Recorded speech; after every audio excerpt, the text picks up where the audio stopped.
ወታደር ሳባ በአባቷ በጄኔራልነት ስም መመካት ትችል ነበር፣ ግን አልፈለገችም። ማንነቷን ደብቃ በረሃ ወረደች።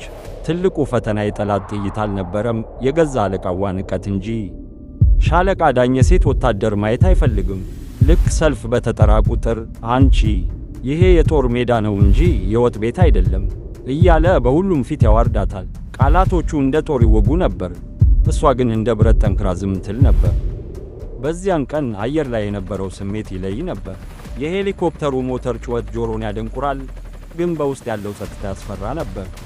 ማንም አይተነፍስም። ሻለቃ ዳኘ እንኳን እንደ ወትሮ መጮውን ትቶ በጥልቀት ያስባል። ጉዞው ለልምምድ ነበር የተጀመረው፣ ግን ዕጣ ፈንታቸው ሌላ ታሪክ ጽፎ ይጠብቃቸው እንደነበር ማንም አልገመተም ነበር። ድንገት ጆሮ የሚሰነጥቅ ድምፅ ሰማዩን ቀደደው። የተረጋጋው ጉዞ በአንድ ቅጽበት ወደ ሲኦል ተቀየረ። ሄሊኮፕተሩ ተመታ፣ መቆጣጠር አልተቻለም። እየተሽከረከርን መሬት ተፈጠፍጠን። አቧራ፣ ጭስና የጓደኞቼ ጩኸት ብቻ ነበር የሚሰማው።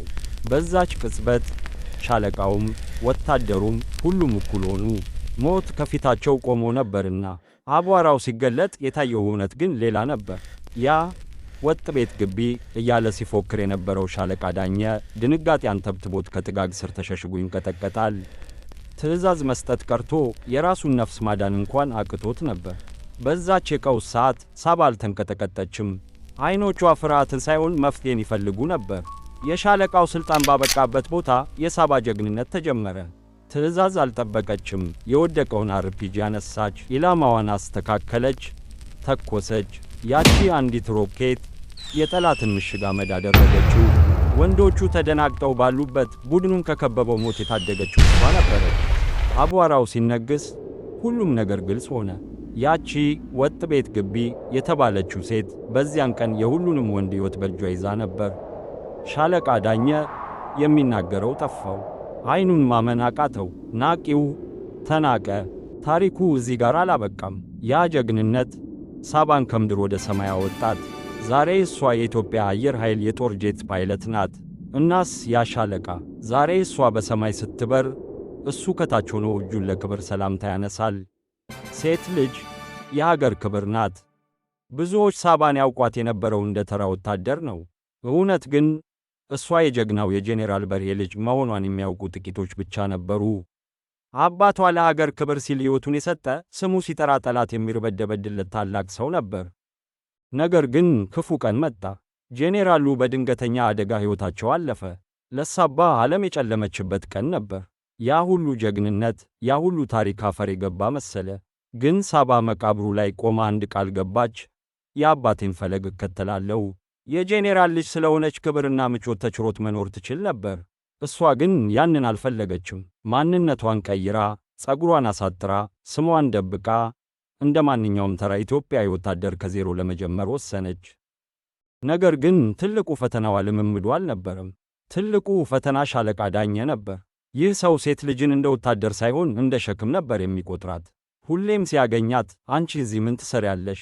ባልሽ ስር ተወሽነሽ እንጀራሽን አትጋግሪም እያለ ያዋርዳታል። ማታ ማታ ሁሉም ሲተኛ ሳባ ብርድ ልብሷን ተከናንባ ታለቅስ ነበር። አባዬ መንገድህ እንዲከባድ መሆኑን አልነገርከኝም እያለች ከራሷ ጋር ታወራለች። ልታቋርጠው አስባ ነበር፣ ግን የሻለቃው ንቀት መልሳ እንድትጠነክር ምክንያት ሆናት። ከዕለታት አንድ ቀን ለራሷ ቃል ገባች። ይህ ሰው የናቀኝን ሴትነት አንድ ቀን አከብረዋለሁ፣ እሱ በሚፈራበት ቀን እኔ እቆማለሁ አለች። ያ ቀን በቅርቡ እንደሚመጣ ግን አላወቀችም ነበር። ለወትሮው ልምምድ ተብሎ ቡድኑ ተጠራ። ሻለቃ ዳኘ ዛሬም እንደተለመደው ሳባን እየገፈተረ ነበር መኪና ላይ የጫናት። አንቺ ሴትዮ ዛሬም እግሬ ላይ እንዳትደናቀፊ ብሎ ጮኸባት።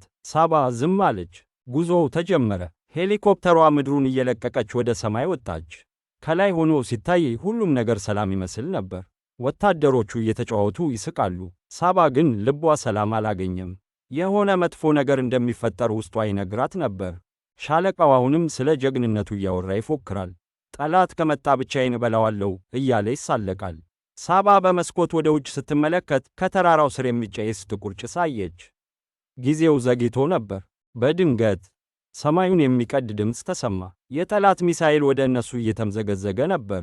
ሳባ ተመታን ብላ ለመጮህ እንኳን ጊዜ አላገኘችም። ብርሃን፣ ጭስ እና የብረት ጩኸት ብቻ ሆነ። ሰዓት ሳባ አልተንቀጠቀጠችም። ዓይኖቿ ፍርሃትን ሳይሆን መፍትሄን ይፈልጉ ነበር። የሻለቃው ሥልጣን ባበቃው ሰዓት ሳባ አልተንቀጠቀጠችም። ዓይኖቿ ፍርሃትን ሳይሆን መፍትሄን ይፈልጉ ነበር። የሻለቃው ሥልጣን ባበቃው ወታደር ሳባ በአባቷ በጄኔራልነት ስም መመካት ትችል ነበር፣ ግን አልፈለገችም። ማንነቷን ደብቃ በረሃ ወረደች። ትልቁ ፈተና የጠላት ጥይት አልነበረም፣ የገዛ አለቃዋ ንቀት እንጂ። ሻለቃ ዳኘ ሴት ወታደር ማየት አይፈልግም። ልክ ሰልፍ በተጠራ ቁጥር አንቺ ይሄ የጦር ሜዳ ነው እንጂ የወጥ ቤት አይደለም እያለ በሁሉም ፊት ያዋርዳታል። ቃላቶቹ እንደ ጦር ይወጉ ነበር፣ እሷ ግን እንደ ብረት ጠንክራ ዝም ትል ነበር። በዚያን ቀን አየር ላይ የነበረው ስሜት ይለይ ነበር። የሄሊኮፕተሩ ሞተር ጩኸት ጆሮን ያደንቁራል፣ ግን በውስጥ ያለው ጸጥታ ያስፈራ ነበር። ማንም አይተነፍስም። ሻለቃ ዳኘ እንኳን እንደ ወትሮ መጮውን ትቶ በጥልቀት ያስባል። ጉዞው ለልምምድ ነበር የተጀመረው፣ ግን ዕጣ ፈንታቸው ሌላ ታሪክ ጽፎ ይጠብቃቸው እንደነበር ማንም አልገመተም ነበር። ድንገት ጆሮ የሚሰነጥቅ ድምፅ ሰማዩን ቀደደው። የተረጋጋው ጉዞ በአንድ ቅጽበት ወደ ሲኦል ተቀየረ። ሄሊኮፕተሩ ተመታ፣ መቆጣጠር አልተቻለም። እየተሽከረከርን መሬት ተፈጠፍጠን። አቧራ፣ ጭስና የጓደኞቼ ጩኸት ብቻ ነበር የሚሰማው። በዛች ቅጽበት ሻለቃውም ወታደሩም ሁሉም እኩል ሆኑ። ሞት ከፊታቸው ቆሞ ነበርና። አቧራው ሲገለጥ የታየው እውነት ግን ሌላ ነበር። ያ ወጥ ቤት ግቢ እያለ ሲፎክር የነበረው ሻለቃ ዳኘ ድንጋጤ አንተብትቦት ከጥጋግ ስር ተሸሽጎ ይንቀጠቀጣል። ትዕዛዝ መስጠት ቀርቶ የራሱን ነፍስ ማዳን እንኳን አቅቶት ነበር። በዛች የቀውስ ሰዓት ሳባ አልተንቀጠቀጠችም። ዓይኖቿ ፍርሃትን ሳይሆን መፍትሄን ይፈልጉ ነበር። የሻለቃው ሥልጣን ባበቃበት ቦታ የሳባ ጀግንነት ተጀመረ። ትዕዛዝ አልጠበቀችም። የወደቀውን አርፒጂ አነሳች፣ ኢላማዋን አስተካከለች፣ ተኮሰች። ያቺ አንዲት ሮኬት የጠላትን ምሽግ አመድ አደረገችው። ወንዶቹ ተደናግጠው ባሉበት ቡድኑን ከከበበው ሞት የታደገችው እሷ ነበረች። አቧራው ሲነግስ ሁሉም ነገር ግልጽ ሆነ። ያቺ ወጥ ቤት ግቢ የተባለችው ሴት በዚያን ቀን የሁሉንም ወንድ ሕይወት በእጇ ይዛ ነበር። ሻለቃ ዳኘ የሚናገረው ጠፋው። ዓይኑን ማመን አቃተው። ናቂው ተናቀ። ታሪኩ እዚህ ጋር አላበቃም። ያ ጀግንነት ሳባን ከምድር ወደ ሰማይ አወጣት። ዛሬ እሷ የኢትዮጵያ አየር ኃይል የጦር ጄት ፓይለት ናት። እናስ ያ ሻለቃ ዛሬ እሷ በሰማይ ስትበር፣ እሱ ከታች ሆኖ እጁን ለክብር ሰላምታ ያነሳል። ሴት ልጅ የሀገር ክብር ናት።